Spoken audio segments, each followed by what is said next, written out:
우리 목사님 나오셔서 당신은 예수님의 팬입니까? 제자입니까? 라는 제목으로 말씀 선포하실 때 많은 은혜 받는 귀한 시간 되시기를 바랍니다. 할렐루야. 오늘 우리 유초등부 교사 헌신 예배에 교사들이 찬양을 했습니다. 그리고 기도하시는 우리 박 집사님의 기도 조목조목이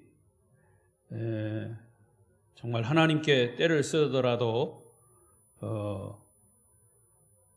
이 어린이 교회학교가 속히 열렸으면 좋겠습니다 하는 그런 간절한 마음이 들고 마음이 아주 뭉클했습니다. 그럼에도 불구하고 우리 교사들을 위해서 한번 격려의 박수 한번 더 하겠습니다.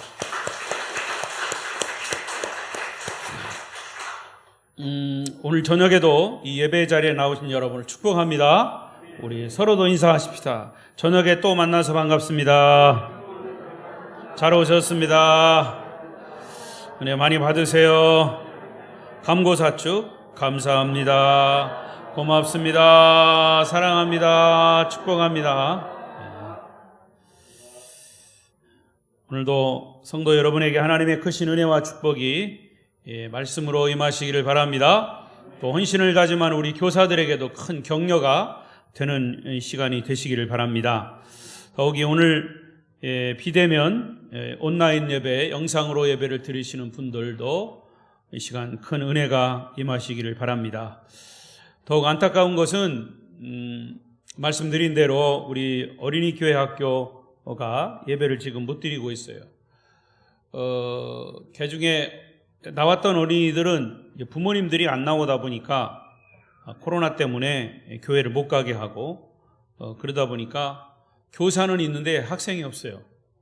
그래서 예배를 못 드리고 있는데 여러분 이거 굉장히 심각한 얘기예요. 코로나 핑계는 되지만 사실은 이것이 우리 나라의 미래고 우리 교회의 미래의 모습입니다. 우리가 늘 그런 얘기를 하지 않습니까? 우리 어린이들, 어린이들, 청소년, 또 청년, 이 젊은 세대가 바로 미래 세대인데 교회도 마찬가지입니다.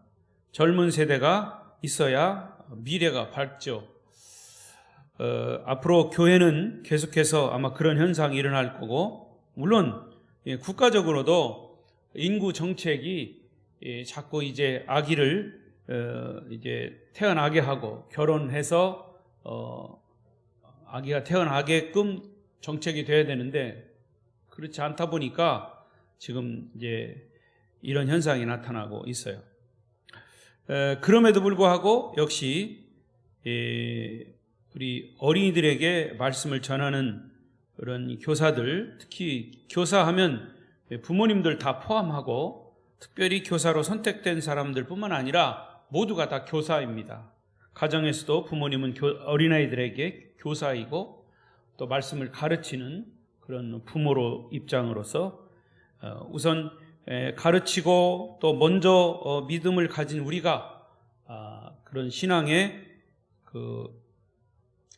주님의 제자로서 또 신앙을 가진 자로서 가르치는 우리 자녀들에게 잘 가르치기 위해서는 무장이 되어 있어야 한다 하는 그런 입장에서 오늘 교사 헌신 예배를 맡게 됩니다.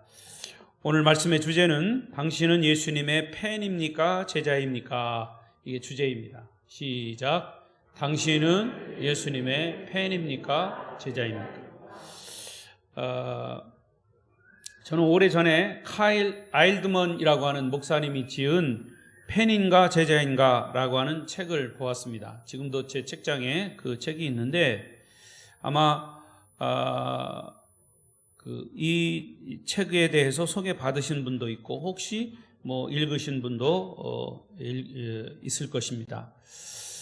그런데 그 책의 첫 장부터 굉장히 도전과 이 충격을 주는 그런 부분이 나옵니다. 그래서 저는 오늘 여러분에게 이 책의 첫 번째 챕터에 나온 이야기를 소개하면서 오늘 교사 헌신 예배를 대신하려고 합니다. 우선 이 펜, 예수님의 펜입니까? 제자입니까? 그랬죠. 그 펜과 제자, 펜이라고 해서 이런 펜이 아니잖아요, 여러분. 펜. 예수님의 펜, 예수님의 제자. 나는 예수님의 제자라고 당당하게 말하는 사람들은 많이 있습니다.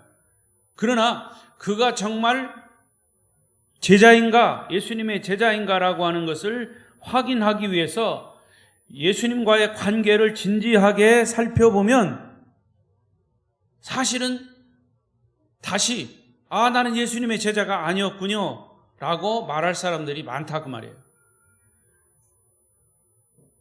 여러분, 펜이라고 하는 FAN 이 영어 단어의 사전을 찾아보니까 누군가를 열정적으로 좋아하는 사람, 이것을 팬이라고 합니다. 내가 어떤 가수를 좋아한다, 팬입니다. 내가 어떤 운동선수를 좋아한다, 팬입니다. 어떤 축구선수의 팬은 관람석에 앉아서 자기가 좋아하는 그 선수를 응원합니다. 그 선수가 속한 팀을 열렬히 응원합니다. 그러나 그 팬은 선수가 사인한 티셔츠를 입고 다니기도 하고 자기 방 벽에다가 딱 걸어놓고 그걸 보면서 좋아합니다. 하지만 자기는 그 경기에 나가지 않습니다. 그 선수에 관해서는 모르는 게 없습니다. 최근에 기록을 줄줄이 다 깨고 있고 선수의 개인적인 무슨 프로필도 다 외우고 있어요. 그러나 그 팬은 그 선수를 만난 적도 없어요. 팬은 어디까지나 팬일 뿐입니다. 그런데 여러분, 놀라운 사실은 요즘 예수 믿는 사람들 중에는 예수님의 팬들이 많아요. 제자보다는 팬들이 많다고 말해요. 자기가 일이 잘 풀릴 때는 예수님을 의지하고 열심히 따르지만 일이 잘 풀리지 않는다 생각하면 언제 그랬냐는 식으로 몸을 돌려서 다른 종교나 다른 신이나 다른 점쟁이들을 찾아가는 그런 예수님을 팬으로 삼는 사람들이 많다고 말해요. 예수님 팬은 예배당 관람석에 앉아서 예배를 드리지만 필요한 헌신과 봉사는 하지 않아요. 예수님에 관해서는 잘 알고 있지만 그분을 개인적으로 만난 적은 없습니다. 사실 예수님이 우리에게 원하시는 관계는 팬의 관계가 아니라 사실은 스승과 제자의 관계를 원하십니다. 지금 한국의 많은 교회들이 이렇게 변질이 되어 있습니다. 매주일 예수님의 팬들이 예배당이라고 하는 그 스타디움에 몰려와서 예수님의 이름을 부르고 예수님을 응원합니다. 찬송도 합니다. 그러나 정작 그 예수님의 말씀을 따르는 사람들은 눈을 씻고 받아 없습니다. 코로나 때문에 더 그렇게 됐습니다. 그저 팬은 팬이에요. 예수님의 제자는 없어요. 오늘날 교회의 가장 큰 문제는 스스로 그리스도인이라고 말하지만 주님께 헌신할 생각은 추호도 없는 팬들만 교회에 가득하다 그 말이에요.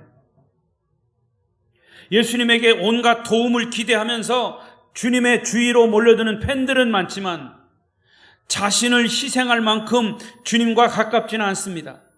주의 그런 스승의 말씀을 따르지도 않습니다. 그래서 결국 우리는 당신은 예수님의 팬입니까? 제자입니까? 라는 질문에 스스로 대답하기가 어렵다고 말이에요. 그렇다면 예수님 앞에서 그분과의 관계를 솔직하게 돌아보고 자신이 진정한 제자인지 확인했던 사람을 우리가 성경에서 찾아보면서 나 자신이 예수님의 제자인지 예수님의 팬인지를 정확하게 진단할 필요가 있습니다. 교사들이 어린이 예배가 없다 할지라도 교사로서는 아까 우리 집사님이 기도한 것처럼 자꾸 어린이들을 가르치는 기회가 없어지니까 가르치는 사명도 자꾸 희미해지는 거예요. 우리 신자들도 코로나 때문에 예배에 참여하지 못하니까 우리의 믿음도 자꾸 희미해지는 거예요. 그러면서 꼭 교회 나가서 예배를 드려야 합니까? 요즘은 화면으로 TV에 보면 온통 다 목사님들 설교하고 기라성 같은 목사님들이 설교하는데 거기 앉아서 예배 드리면 되죠. 이렇게 자꾸 희석이 되고 있습니다. 저희 아들이요, 지금 목사 아들이, 큰아들이 중고등학교 때인가요? SES 하여튼 그렇게 기억하고 있어요. 가수 있어요. 맞죠? SES. 거기에 유진이라고 하는 그 예쁜 가수가 있었어요. 세 사람인데 한 사람, 유진. 그 유진의 팬이야, 우리 아들이. 그래가지고 사진을 크게 막 지네 방에다 막 붙여놓고, 한 번은 주일날인가 대전에 콘서트를 온다고 그래. 그래서 거기 가야 되겠대. 표를 사가지고 가겠대. 그래서 내가 막 혼을 냈어요. 주일날 어딜 가냐고. 그래가지고 열렬한 팬이었습니다. 근데 지금은 이제 목사가 돼서 예수님의 제자가 됐습니다. 그냥 나중에 조금 더 큰 다음에, 대학 이제 큰 다음에 보니까, 야, 너 지금도 그 유진이 좋아하냐? 아이, 머리를 극적거리면서, 그때 한때뿐이죠, 뭐. 여러분, 그게 팬과 제자의 관계 사이, 그게 차이입니다, 차이. 예. 물론 자칫 목사가 됐어도 예수의 팬에 불과할 수도 있습니다. 그러나 저는 우리 아들에게, 목회하는 아들에게 예수의 제자로서, 예수의 제자를 저는 그렇게 늘 생각하면서, 너는 예수님의 개인적인 부름, 콜링이 너에게는 필요하다. 특히 목회자는 목사가 되려면 예수님의 개인적인 만남과 개인적인 그런 부름이, 소명이 있어야 된다. 그렇게 늘 강조했어요. 그래서 아직까지는 제가 보기에는 이제 팬의 관계는 넘어서서 주님의 제자로, 목회자로 가고 있습니다. 오늘 여기 성경에 나오는 팬에서 제자로 이렇게 변화된 한 사람을 저는 소개합니다. 그게 본문의 요한복음 3장에 등장하는 니고데모입니다. 이 니고데모는 그 당시 사람들에게 매우 존경받는 지도자였어요. 그는 종교 지도자의 엘리트 그룹인 산헤드린 공회의 일원이었고, 예수님께 관심을 보였던 예수님의 팬이었습니다. 예수님의 가르침을 듣고 사실은 그는 정신이 번쩍 들었어요. 그분의, 주님의 놀라운 기적에 눈이 휘둥그레졌습니다. 과거에 자기가 경험하지 못했던 그런 사람을 만나게 된 거죠. 무엇보다도 그의 마음을 사로잡은 것은 예수 그리스도의 넘치는 사랑이었습니다. 그래서 니고데모는 예수님과 더 깊은 관계를 갖기 위한 준비가 되어 있었습니다. 그러나 사실은 예수님을 직접 만나기가 쉽지 않았습니다. 그 당시에 예수님은 어떤 분이었냐? 저 갈릴리 나사렛 동네 시골에서 아버지가 목수요, 그 예수도 목수로서 지냈던 사람이에요. 그런데 이 도시로 와서 이제 자칭 메시아라 하면서 많은 사람들에게 교훈을 가르치고 기적을 일으키는 그런 분으로 되어 있었습니다. 그러니까 예수님이 나타난 지 얼마 되지 않은 상황이었죠. 그래서 그는 예수님을 만나기가 더 쉽지 않았습니다. 더군다나 드러내놓고 예수님을 따르면 동시에 자기가 손해보는 것, 잃어보는 것이 한두 가지가 아닙니다. 존경받는 종교 지도자가 저 갈릴리 시골, 나사렛 시골 동네에서 올라온 전직 목수의 제자가 된다라고 알려지면 사람들이 자기를 뭐라고 수군댈까? 최소한 그동안 쌓아왔던 자기의 명성이 일순간에 무너질 것은 불보듯 뻔한 일입니다. 남몰래 예수님의 팬으로 있으면 잃을 게 별로 없어요. 그냥 팬으로 있으면 돼. 마음속으로 존경하면 돼. 그러나 예수의 제자로서 그를 따라간다면 그만큼 비싼 대가를 지불해야 합니다. 그런데 여러분, 이런 상황은 그때나 지금이나 별반 다를 게 없어요. 지금도 예수의 제자로 살아가려면 대가를 지불하며 사는 사람보다 적당한 간격을 두고 내가 필요한 것만 채우는 팬으로 살아가는 종교인들이 더 많다 그 말입니다. 여러분은 예수님의 제자입니까? 팬입니까? 이 요한복음 3장은 니고데모와 예수님의 관계를 다시 잘 정립시켜주는 아주 극적인 순간을 묘사하고 있습니다. 그것이 요한복음 3장 2절이에요. 자, 2절을 읽습니다. 시작. 그가 밤에 예수께 와서 이르되 랍비여, 우리가 당신은 하나님께로부터 오신 선생인 줄 아나이다. 그가 밤에 예수께 왔다, 그 말이 중요합니다. 언제 왔어요? 밤에. 이 예수님과 니고데모의 만남의 이 시점이 굉장히 중요한 어떤 미래를 예고해주는 그런 부분이기도 합니다. 또 그 상황을 설명해 주기도 합니다. 니고데모가 지금의 상황은 어떤 상황인가를 말해주는 상황이 그 순간입니다. 왜 굳이 밤에 그것도 혼자 예수를 찾아왔을까? 다른 사람에게 존경받고 덕망이 높은 분이 부하 직원이나 다른 수행원을 대동하고 대낮에 찾아가는 것이 사실은 일반 상식입니다. 아니면 예수님이 공공장소에서 많은 사람 앞에서 가르침을 펴실 때 잠깐 쉬는 시간에 뵙기를 청해도 편했을 겁니다. 하지만 성경은 그가 밤에 예수님을 찾아왔다고 말합니다. 밤에 찾아가면 일단 다른 사람의 눈에 띄지 않아요. 그리고 다른 사람들의 거북한 질문을 피할 수가 없습니다. 아니, 공회원 당신이 왜 예수를 찾아갑니까? 이렇게 여러 가지 질문을 할 수 있는데 그런 질문을 피할 수가 있죠. 보는 눈이 없을 때 예수님과 이야기를 나누면 현재의 자기 삶을 그대로 유지한 채로 예수님과 팬 관계를 유지할 수 있을지 모릅니다. 직업도 유지할 수 있고 자기 주변의 친구와 가족들에게 굳이 알릴 필요도 없어요. 밤에 조용히 예수님을 만나서 그분을 믿기로 결심만 하면 그만이지, 그렇게 하면 어렵게 쌓은 편안한 삶이 별로 바뀌지 않고 흔들릴 필요가 없는 거죠. 여러분, 지금 니고데모의 모습이 어쩐지 팬의 태도처럼 보이지 않습니까? 왜냐하면 팬은 자기 삶을 조금도 희생하지 않은 채 예수를 따르기를 원하기 때문이에요. 희생하지 않아요. 대가를 지불하지 않아요. 그리고 언제나 팬은 방향을 바꿀 수도 있고 다른 사람을 팬으로 여길 수도 있지 않습니까? 그러나 니고데모는 사실 진실 앞에 서게 됩니다.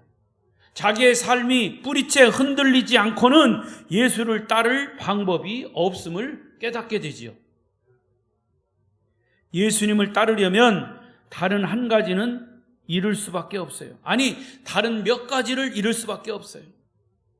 니고데모가 예수님의 제자가 되려면 높은 지위도 잃고 동료들의 존경도 잃고 그동안 보장된 재정 수입도 잃을 수 있습니다. 친구들과의 관계도 우정도 잃을 수 있습니다. 때로는 반대하는 가족과의 관계까지도 잃어버릴 수 있어요. 이것이 팬에게는 보통 부담스러운 일이 아닐 수가 없습니다.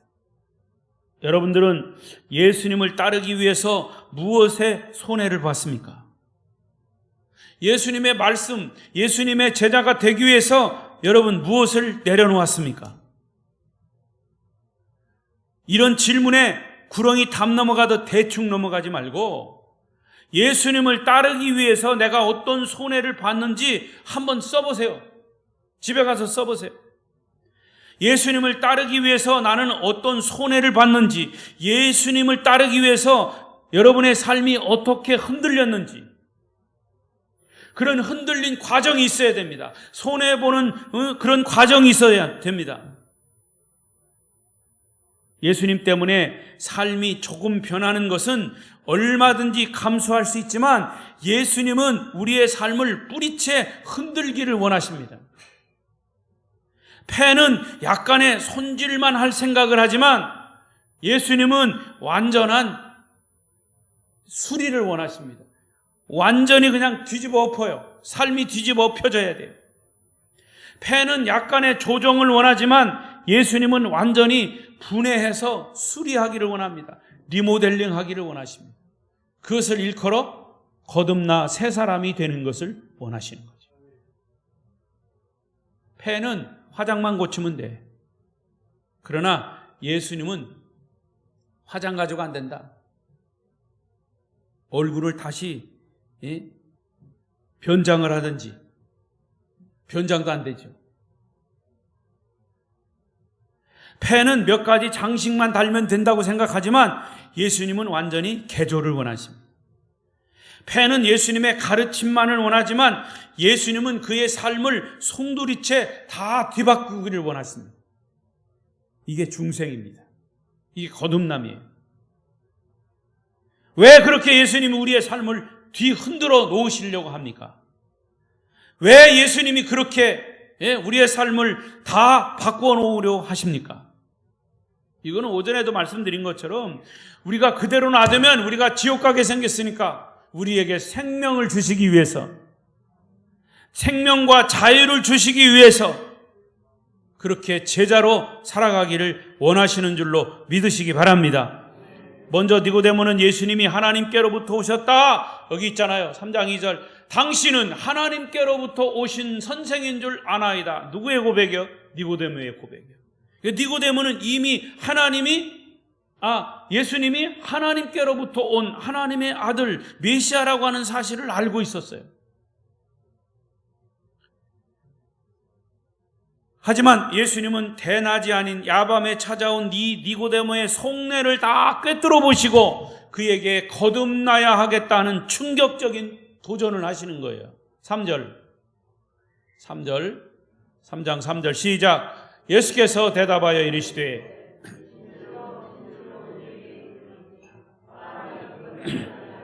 하나님의 나라를 볼 수 없느니라. 존경받는 종교 지도자 니고데모의 자존심을 탁 건드려 버렸어요.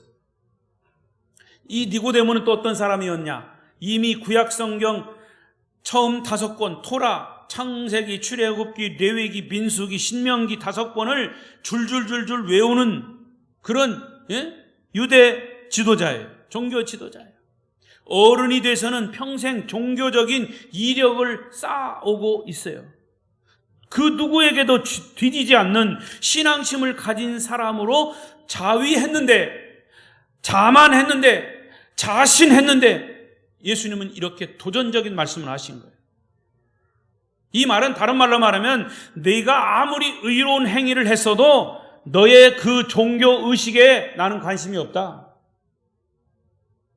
너의 그 종교 의식에 관심이 없다.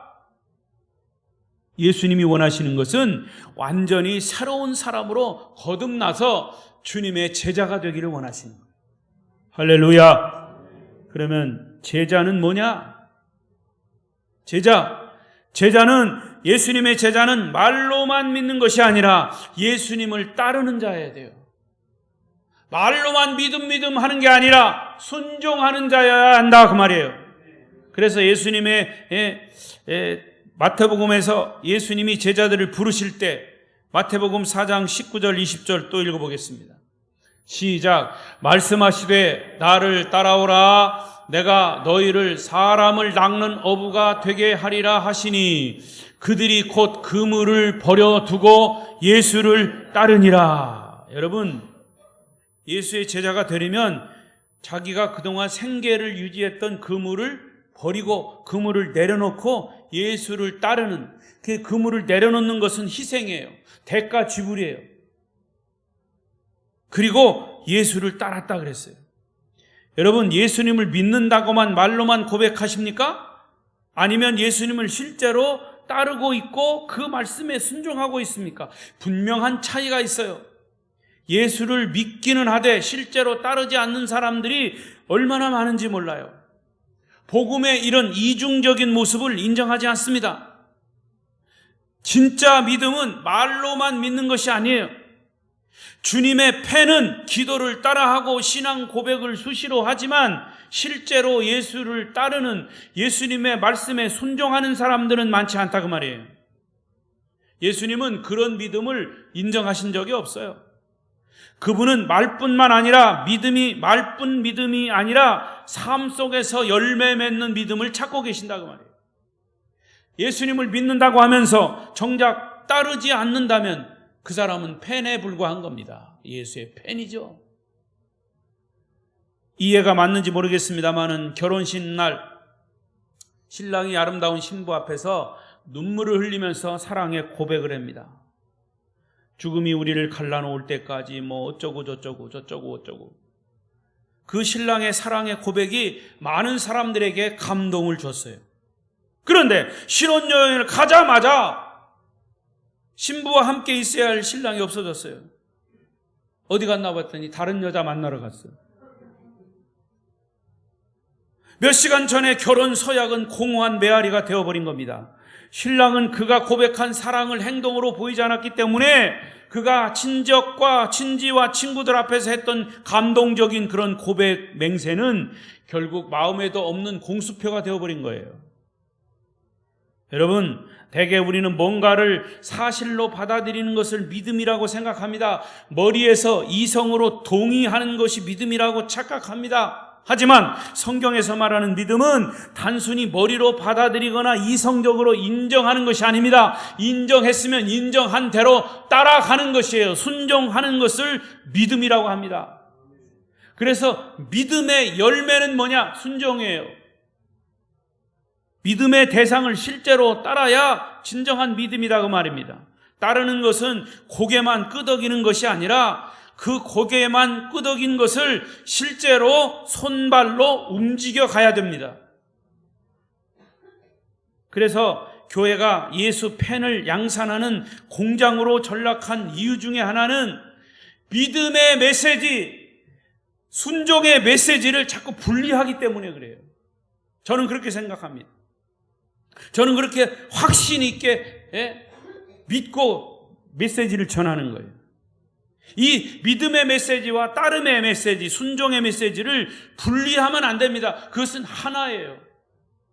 손바닥 양면과 같아요. 동전의 양면과 같은 거예요. 아, 저 사람 믿음 있어. 말로는 믿음 있어요. 근데 실제로 행동을 보면 순종이 없어요. 따르지 않아요. 그건 믿음이 없는 겁니다. 사복음서에서 보면 예수님은 나를 따르라 하는 말씀은 나를 믿어라 하는 말씀은 4번 정도 했는데 나를 따르라 하는 말씀은 몇 번 정도 했을까? 그것에 5번인 20번 하셨어요. 믿어라 하는 말은 4번 하셨고 따르라 하는 말씀은 20번 하셨어요. 그만큼 순종과 믿음을 따로따로 말씀하신 것이 아니라 이 둘은 하나다 그 말입니다. 그래서 이 믿음과 순종은 사람의 장기로 말하면, 이 장기, 속에 있는 장기로 말하면 심장과 폐와 같은 것이다 그랬어요. 심장과 폐는 둘 중에 하나만 없어도 살 수가 없어요. 믿음의 메시지에서 순종의 메시지를 떼면 믿음은 바로 죽어버립니다. 순종하지 않는 믿음. 그래서 야고보서는 뭐라고 그랬습니까? 행함이 없는 믿음은 졸고 있는 믿음이다. 졸고 있는 믿음까지도 아니면 그 정도면 다행이야. 행함이 없는 믿음은 무슨 믿음이다? 죽은 믿음이다 그랬어요. 죽은 믿음. 믿음과 순종의 이분법을 깨뜨리지 않는 한 교회 안에는 언제나 예수의 펜만 득실거리고 제자는 하나도 남아있지 않을 겁니다. 순종은 믿음입니다. 믿음은 순종입니다. 진정으로 예수를 믿는 사람은 반드시 그분을 따르게 되어 있습니다. 그리스도인이라고 하면 믿음이 좋아야 한다라고 가르치면서 예수님을 따르라고 하는 말은 하지 않고 어물쩍 넘어가려고 합니다. 믿음만을 큰 소리로 강조하고 따름에 대해서는 속삭이듯이 얼버무립니다. 왜? 사람들이 말씀대로 따르라고 하면 부담스러우니까. 믿음만 강조하고 순종은 강조하잖아요. 그럼 절뚝발입니다. 복음을 받아들이는 사람은 부담스러우니까 어떻게 말씀대로 다 순종합니까? 여러분, 감자를 심었으면 뭐가 나와야 돼요? 감자가 나와야 당연한 거예요. 복음의 씨앗을 뿌렸으면 그 복음에 대한 열매가 나와야 당연한 겁니다. 감자를 심었는데 그 감자를 심은 사람이 왜 이렇게 고구마가 안 나온대야? 그러면 정신이 이상한 사람. 똑같습니다. 복음을 심었다면 복음의 열매가 나요. 믿음을 심었다면 순종의 열매가 나와야 돼요. 여러분에게 복음을 전한 사람이 믿음에 관해서는 장황하게 늘어놓고 믿음에 따라서 삶이 변해야 한다는 말은 해주지 않았다면 그것은 복음을 잘못 전한 겁니다. 오히려 예수를, 복음을 판매하는 것과 같습니다. 저는 복음을 판매하지 않습니다. 예수의 제자는 믿음을 가진 자로서 그 믿음에 따른 행함이, 순종이 반드시 있어야 합니다. 그게 바로 예수의 제자입니다. 두 번째 예수의 제자는 대가를 지불하는 자입니다. 예수를 위해서 대가를 지불하는 자. 여러분, 시장에 가서 물건을 사는 사람이 있고 파는 사람이 있죠. 물건을 파는 사람들, 판매원들은 대개 물건의 좋은 면을 부각시킵니다. 오해 없이 들으시기 바랍니다. 좋은 것. 그래서 과일점에 가도 과일이 그냥 쫙 늘어져 있어요. 밤에는 막 불도 막 이렇게 참외 색깔이 노란 색깔이니까 어떤 때는 밤에는 이 노란 색깔이 참외에서 잘 보이도록 이렇게 잘 해놔요. 그게 하나의 전략입니다. 그런데 자칫하면 그 상자에다가 과일을 담았는데 나중에 저 밑에 가서 보면 위에는 큰 걸로 쌓였다가 밑에 가면 이 크기가 점점 적어져. 강진에는 그런 게 없죠? 대전에는 그런 게 있더라고요. 여러분, 매출이 떨어질까봐 두려워서 헌신의 대가를 솔직히 말하지 않는 교회도 많아요. 믿음은 강조합니다. 행함은 강조하지 않아요. 왜? 사람들이 떠나갈까봐. 하지만 예수님은 니고데모에게 제자가 되기 위해서 대가를 지불할 것을 숨기지 않았습니다. 니고데모가 예수님을 따르려면 무지막한 손해를 감수해야만 합니다. 누구도 대가 없이 예수를 따를 수가 없어요. 그래서 예수님이 대가 지불할 이야기를 하고 있습니다. 5절 보세요. 오늘 본문 5절.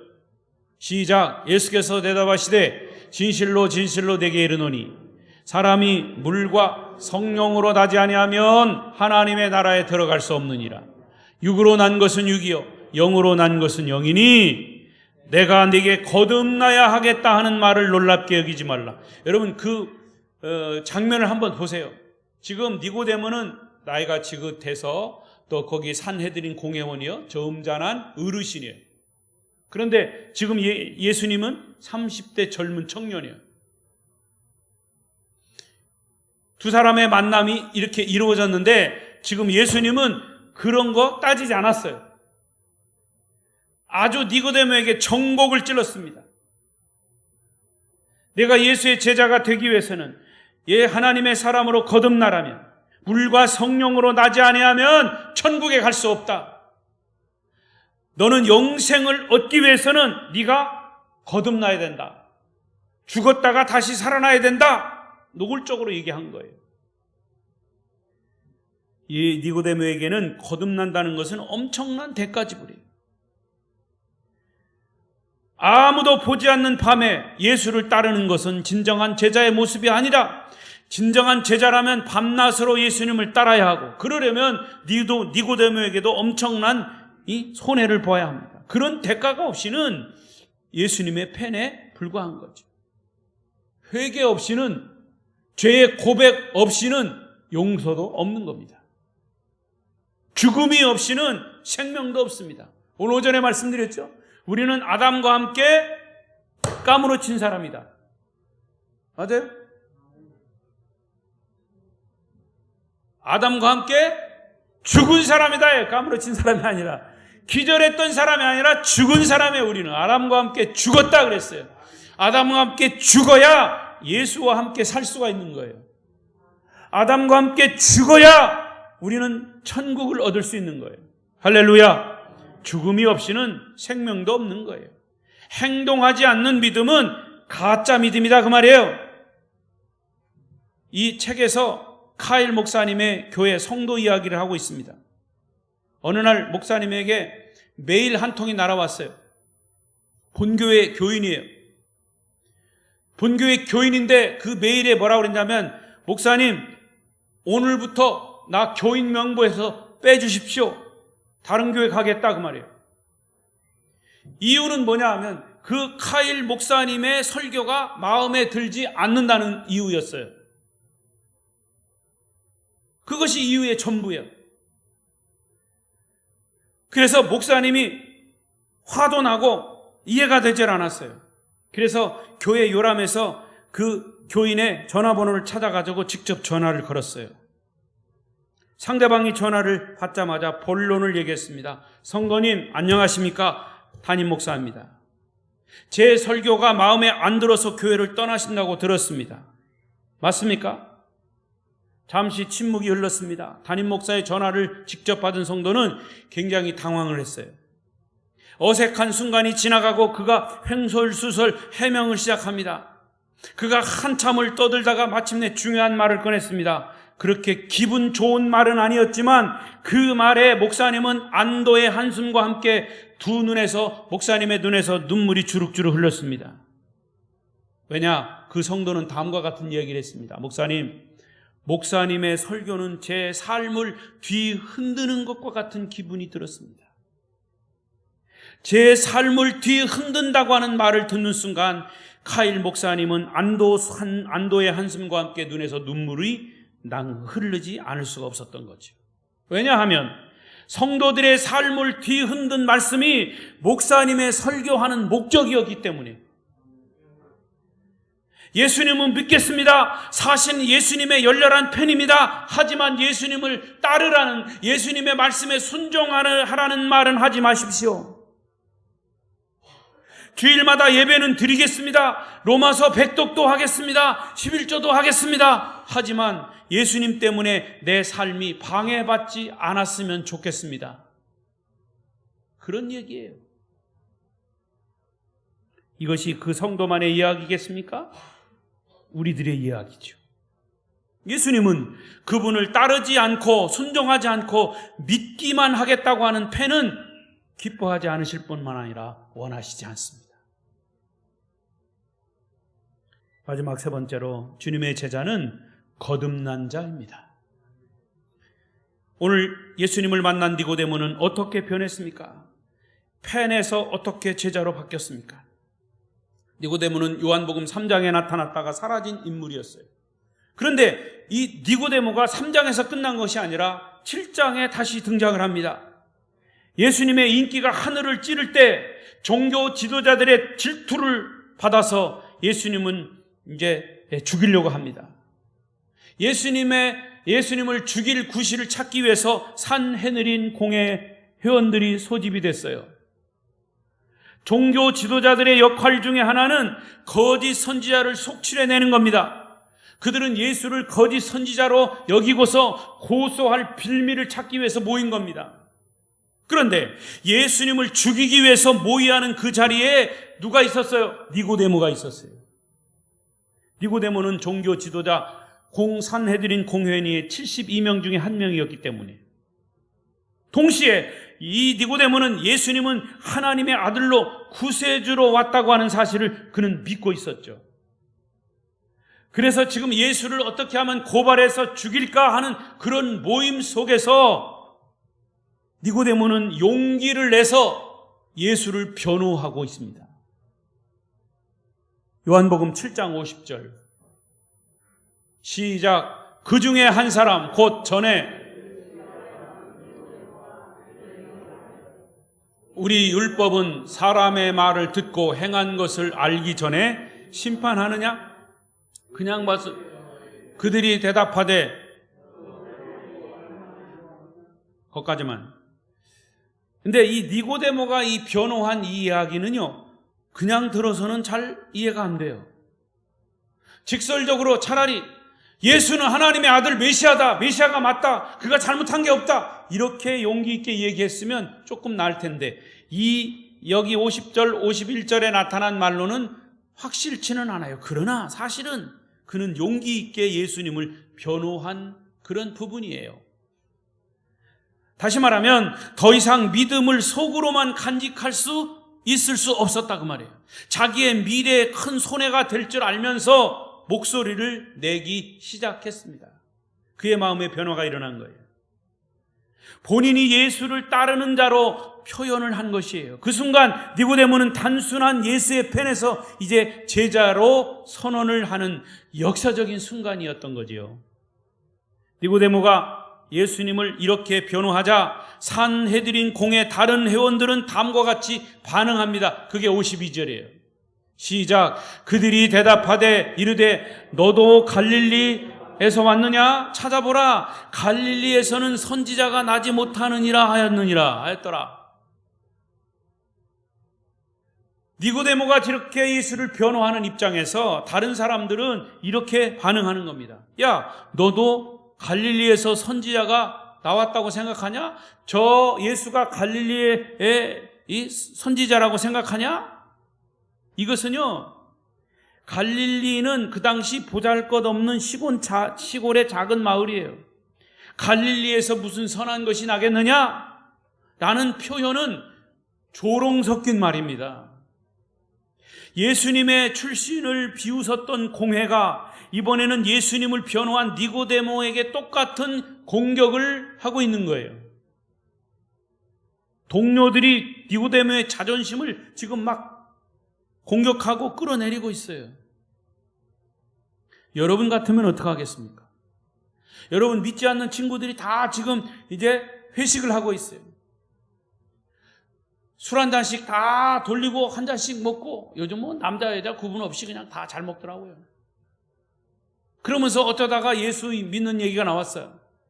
근데 거기에 아름다운 교회 암흑의 권사가 있다고 가정을 합시다. 예수 믿는 거에 대해서, 믿는 사람들에 대해서 막 공격하고 뭐 신천지 2단 3단 막 다 끌어들이면서 막 공격하는 거예요, 믿는 사람들. 그럴 때 여러분이라면 어떻게 거기서 누구를 변호하고 자기를 어떻게 얘기하겠습니까? 사실은 지금 그런 얘기예요.